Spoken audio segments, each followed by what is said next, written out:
ಸಂಬಂಧಪಟ್ಟ ಅಧಿಕಾರಿಗಳಿಗೆ, ಸಚಿವರಿಗೆ, ಮಾನ್ಯ ಮುಖ್ಯಮಂತ್ರಿಗಳಿಗೆ ನಮ್ಮ ಮನವಿ ಏನಂದ್ರೆ, ನಾವು ಕರ್ನಾಟಕ ವಸತಿ ಶಿಕ್ಷಣ ಸಂಸ್ಥೆಗಳ ಸಂಘದ ಅಡಿ ಕಾರ್ಯನಿರ್ವಹಿಸುತ್ತಿರ್ತಕ್ಕಂತಹ ಪ್ರಾಂಶುಪಾಲರು ಮತ್ತು ಬೋಧಕ ವರ್ಗದವರ ಒಂದು ಸಂಘದ ವತಿಯಿಂದ ಇವತ್ತು ಅನಿರ್ದಿಷ್ಟಾವಧಿ ಧರಣಿಯನ್ನ ಹಮ್ಮಿಕೊಂಡಿದ್ದೇವೆ. ಕಾರಣ ಇಷ್ಟೇ, ನಾವು ಈ ಒಂದು ವಸತಿ ಶಾಲೆಗಳಲ್ಲಿ ಸುಮಾರು 15-20 ವರ್ಷಗಳಿಂದ ನಿರಂತರವಾಗಿ ಸೇವೆ ಸಲ್ಲಿಸ್ತಾ ಇದ್ದೇವೆ. ಇಲ್ಲಿ 2011ನೇ ಇಸ್ವಿಯಲ್ಲಿ ನಾವು ಒಂದು ಕ್ರೈಸ್ತ ನೇಮಕಾತಿ ಪ್ರಕ್ರಿಯೆಯಲ್ಲಿ ಸ್ಪರ್ಧಾತ್ಮಕ ಪರೀಕ್ಷೆಯನ್ನ ಬರೆದಿದ್ದೇವೆ. ಆ ಒಂದು ನೇಮಕಾತಿ ಪ್ರಕ್ರಿಯೆಯಲ್ಲಿ ಸೇವಾನುಭವವನ್ನ ಕೇಳಿದ್ರು. ಅದಕ್ಕೆ ಪೂರಕವಾಗಿ ಮಾನ್ಯ ಸರ್ವೋಚ್ಚ ನ್ಯಾಯಾಲಯ ಮತ್ತು ಉಚ್ಚ ನ್ಯಾಯಾಲಯ ಈ ಒಂದು ಪ್ರತಿ ಶೈಕ್ಷಣಿಕ ವರ್ಷಕ್ಕೆ 5% ಕೃಪಾಂಕವನ್ನ, ಗರಿಷ್ಠ 40% ಕೃಪಾಂಕವನ್ನ ಏನು ಕೊಡ್ಲಿಕ್ಕೆ ಆದೇಶ ಮಾಡಿತ್ತು. ಆ ಆದೇಶವನ್ನ ಸರಿಯಾಗಿ ಪಾಲನೆ ಮಾಡಿಲ್ಲ. ಇಲ್ಲಿ 15-20 ವರ್ಷಗಳಿಂದ ನಿರಂತರವಾಗಿ ಸೇವೆ ಸಲ್ಲಿಸಿರ್ತಕ್ಕಂತ ಪ್ರಾಂಶುಪಾಲರು ಮತ್ತೆ ಶಿಕ್ಷಕರಿಗೆ ನಿರಂತರವಾಗಿ ಶೋಷಣೆ ಮಾಡ್ತಾ ಬಂದಿದೆ ಈ ಕ್ರೈಸ್ ಸಂಸ್ಥೆ. ದಯವಿಟ್ಟು ನಾವು ಅತ್ಯಂತ ಕಡಿಮೆ ವೇತನಕ್ಕೆ ಇಲ್ಲಿ ಕರ್ತವ್ಯವನ್ನ ನಿರ್ವಹಿಸ್ತಾ ಇದ್ದೇವೆ. ಮಾಸಿಕ ಮೊದಲು 5,000, 10,000, ಈಗ ಗರಿಷ್ಠ 15,000 ಕೊಡ್ತಾ ಇದ್ದಾರೆ. ಈ ಒಂದು ಅತ್ಯಂತ ಏರುಗತಿಯಲ್ಲಿ ಎಲ್ಲಾ ಬೆಲೆಗಳು ಏರ್ತಾ ಇದೆ. ಇಂತಹ ಸಂದರ್ಭದಲ್ಲಿ ಕುಟುಂಬ ನಿರ್ವಹಣೆ ತುಂಬಾ ಕಷ್ಟಕರವಾಗಿರ್ತದೆ. ಜೊತೆಗೆ ಈ ಶೋಷಣೆ ಅನ್ನುವಂಥದ್ದನ್ನ ಹತ್ತಿಕ್ಕತಕ್ಕಂತ ಈ ಒಂದು ಇಲಾಖೆ, ನಮ್ಮ ಸಂಸ್ಥೆ ನಮ್ಮ ಮೇಲೆ ಈ ಒಂದು ವಸತಿ ಶಾಲೆಗಳಲ್ಲಿ ಶೈಕ್ಷಣಿಕ ವ್ಯವಸ್ಥೆ ಒಳಗಡೆ ಶೋಷಣೆ ಮಾಡ್ತಕ್ಕಂಥದ್ದು ಅತ್ಯಂತ ಖಂಡನಾರ್ಹ ಸಂಗತಿ. ಇದನ್ನ ಈ ಕೂಡಲೇ ಎಚ್ಚೆತ್ತುಕೊಂಡು ನಾವು ಕಳೆದ ದಶಕದಿಂದ ಅನೇಕ ಹೋರಾಟಗಳನ್ನ ನಾವು ಮಾಡ್ತಾ ಇದ್ದೇವೆ.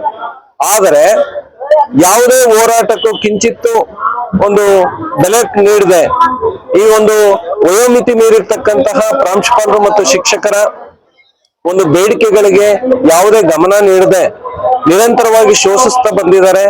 ಕನಿಷ್ಠ ವೇತನವನ್ನು ಇದುವರೆಗೂ ಜಾರಿ ಮಾಡಿರೋದಿಲ್ಲ.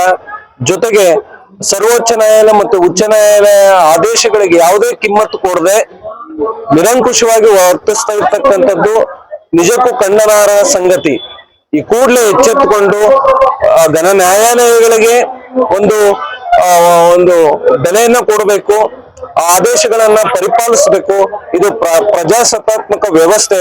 ಯಾವುದೇ ಕಾರಣಕ್ಕೂ ನಿರಂಕುಶವಾಗಿ ವರ್ತಿಸಬಾರದು. ದಯವಿಟ್ಟು ಆದೇಶಗಳನ್ನ ಸೂಕ್ತವಾಗಿ ಪರಿಶೀಲಿಸಬೇಕು. ಅದಕ್ಕೆ ಅರ್ಹರಿರ್ತಕ್ಕಂತಹ ಈ ಒಂದು ಪ್ರಾಂಶುಪಾಲರು ಶಿಕ್ಷಕರಿಗೆ ಒಂದು ಆದೇಶವನ್ನ ಕಾಯಮಾತಿ ಆದೇಶವನ್ನು ನೀಡಬೇಕು. ಈಗಾಗಲೇ ದುರದೃಷ್ಟಕರ ಸಂಗತಿ ಅಂದ್ರೆ ಈಗಾಗಲೇ ಮೂಲ ದಾಖಲೆಗಳನ್ನ ಪರಿಶೀಲನೆಗೆ ಒಳಪಡಿಸಿದ್ದಾರೆ. ಆದ್ರೆ 3-4 ತಿಂಗಳಾದ್ರೂ ಇದುವರೆಗೂ ಯಾವುದೇ ಕಾಯಮಾತಿ ಆದೇಶ ನೀಡದೆ ವಿಳಂಬ ಧೋರಣೆಯನ್ನ ಅನುಸರಿಸ್ತಾರೆ. ದಯವಿಟ್ಟು ಕೂಡಲೇ ಎಚ್ಚೆತ್ತುಕೊಂಡು ಮಾನ್ಯ ಸಚಿವರು, ಮುಖ್ಯಮಂತ್ರಿಗಳು ಮತ್ತು ಇಲಾಖೆ ಅಧಿಕಾರಿಗಳು ದಯವಿಟ್ಟು ನಮ್ಗೆ ನ್ಯಾಯ ಒದಗಿಸ್ಕೊಡ್ಬೇಕು. ಈ ಬಡ ಶಿಕ್ಷಕರ ಬಾಳಲ್ಲಿ ಒಂದು ಬೆಳಕು ಹಾಗೆ ಕಾಣ್ಬೇಕಂತ ಹೇಳ್ಬಿಟ್ಟು ಈ ಸಂದರ್ಭದಲ್ಲಿ ಕೇಳ್ಕೊಳ್ತೇವೆ. ಸುಪ್ರೀಂ ಕೋರ್ಟ್ ಇಂದ ಒಂದು ಆರ್ಡರ್ ಇದೆ, ಖಾಸಗಿ ಆಗ್ಲಿ ಸರ್ಕಾರಿ ಆಗ್ಲಿ ದಿನದಲ್ಲಿ 8 ಕೆಲಸ ಮಾಡಿದ್ರೆ 27,000 ರೂಪಾಯಿ ಸಂಬಳ ಕೊಡ್ಬೇಕು ಅಂತ ಆರ್ಡರ್ ಆಗಿದೆ, ಆದೇಶನ ಆಗಿದೆ. ಬಟ್ ನಿಮ್ಗೆ 15,000 ರೂಪಾಯಿ ಕೊಡ್ತಾ ಇದ್ದಾರೆ. ಇದು ಸುಪ್ರೀಂ ಕೋರ್ಟ್ ಆರ್ಡರ್ಗೆ ಒಂದು ಬೆಲೆನೇ ಕೊಡ್ತಾ ಇಲ್ಲ ಅನ್ಸುತ್ತೆ ನೋಡಿದ್ರೆ. ಖಂಡಿತ ಸರ್ಕಾರಗಳು ಇದಕ್ಕೆ ಗಮನ ಕೊಡಬೇಕು. ಸರ್ಕಾರಗಳು ಆದೇಶ ಮಾಡ್ತವೆ, ಆದೇಶವನ್ನ ಮತ್ತೆ ವಾಪಸ್ ತೆಗೆದುಕೊಳ್ತವೆ. ಹಾಗಾಗಿ ಇಲ್ಲಿ ಕರ್ತವ್ಯ ನಿರ್ವಹಿಸ್ತಿರ್ತಕ್ಕಂತಹ ಯಾವುದೇ ಇಲಾಖೆಯಲ್ಲಿ ಇರ್ಬೋದು, ಅವರ ಒಂದು ಬದುಕು ಈ ಸರ್ಕಾರಗಳೇ ನಿಗದಿಪಡಿಸ್ತಕ್ಕಂಥ ಈ ಒಂದು ಬೆಲೆ, ಇದೆಲ್ಲವನ್ನ ಗಮನ ವಹಿಸಿಕೊಂಡು ನೊಂದವರ ಒಂದು ಬಾಳಲ್ಲಿ ಬೆಳಕಾಗ್ತಕ್ಕಂಥ ಕೆಲಸಗಳು ಮಾಡ್ಬೇಕು. ಅದು ಬಿಟ್ಟು ಈ ಒಂದು ಆದೇಶವನ್ನ ಉಲ್ಲಂಘಿಸ್ತಕ್ಕಂಥದ್ದು, ಯಾರು ಆದೇಶವನ್ನ ರೂಪಿಸ್ತಾರ ಅವರೇ ಆದೇಶವನ್ನ ಉಲ್ಲಂಘಿಸ್ತಕ್ಕಂಥದ್ದು ನಿಜಕ್ಕೂ ಬೇಲಿನೇ ಇದ್ದು ಅವಲಂಬನೆ ಇದೆ ಅಂತ. ಈಗ ಪ್ರತಿಭಟನೆ ಏನಾದ್ರು ಒಂದು ಸೂಕ್ತ ಸ್ಪಂದನೆ ಸಿಗುತ್ತೆ ಅಂತ ಒಂದು ಮನೋಭಾವನೆ ಇದೆಯಾ?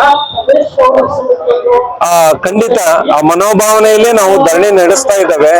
ದಯವಿಟ್ಟು ಈ ಒಂದು ಧರಣಿ ಸಂದರ್ಭದಲ್ಲಾದರೂ ನಮ್ಗೆ ನ್ಯಾಯ ಸಿಗ್ತದೆ ಅನ್ನೋಂಥ ಭರವಸೆ ಮಾನ್ಯ ನೂತನ ಸಚಿವರಾಗಿರ್ತಕ್ಕಂಥ ಶ್ರೀಯುತ ಮುನಿಯಪ್ಪ ಸರ್ ಅವರು ನಮ್ಮ ಈ ಒಂದು ಬೇಡಿಕೆಗಳನ್ನ ಈಡೇರಿಸ್ತಾರೆ. ಜೊತೆಗೆ ನಮ್ಮ ನೂತನ ಮುಖ್ಯಮಂತ್ರಿಗಳು ಸಮೇತ ನಮ್ಮ ಒಂದು ಅಳಲನ್ನ ಅವರು ಗಮನಿಸಿ ಕೂಡಲೇ ಪರಿಹಾರ ಕೊಡ್ತಾರೆ, ನಮ್ಗೆ ನ್ಯಾಯ ಒದಗಿಸ್ಕೊಡ್ತಾರೆ ಅಂತಕ್ಕಂಥ ಒಂದು ಭರವಸೆಯಲ್ಲಿ ಇದ್ದೇವೆ.